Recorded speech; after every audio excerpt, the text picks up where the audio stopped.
Okay, so the first thing we're going to do for this assignment is we're going to import this image and we're going to analyze it for cell, tile, and pattern.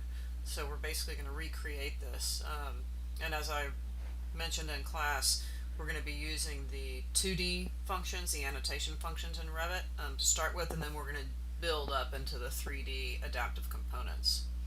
So our goal is, for the first part, is to have an analysis of those, of that image drawn out, and then we might do an alternative cell based on the same sort of patterning. Okay.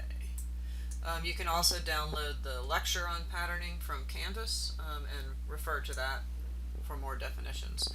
So you can also download the zip file that I gave you for this assignment, and you're going to find a lecture analysis file in there, and you need to open up your Revit and then open up the lecture analysis file. This is a file that I've set up for you that has a bunch of settings all ready to go, so we can sort of start jumping right in.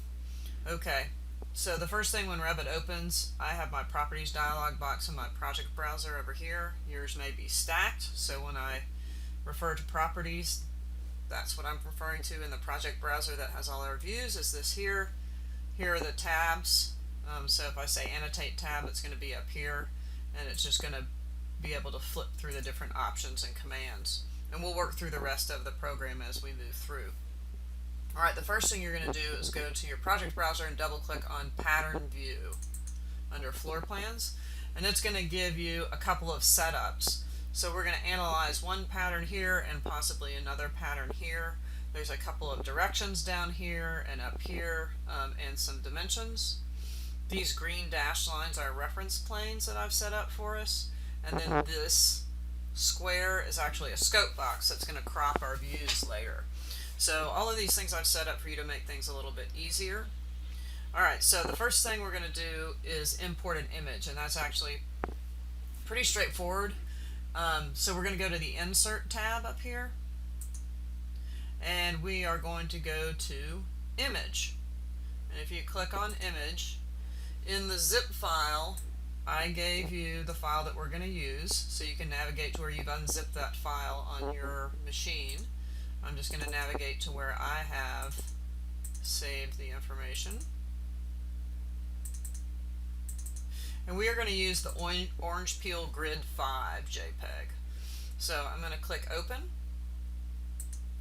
And it's going to bring in a little X that represents the size of that image, and we just want to place it somewhere over here. So I'm just going to left click, and it's going to place that image, and when it places it, it's actually selected. So you can see in my selection, I have, it turns red when it's selected. Yours may turn blue.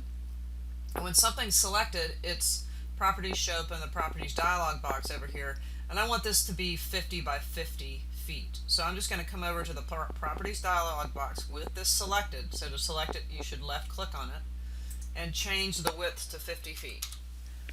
And 50 without the foot sign, Revit's going to assume that it's feet. So if I type in 50 and then move my cursor out onto the screen, the display area, it's going to change both of those to 50 because the proportions are locked.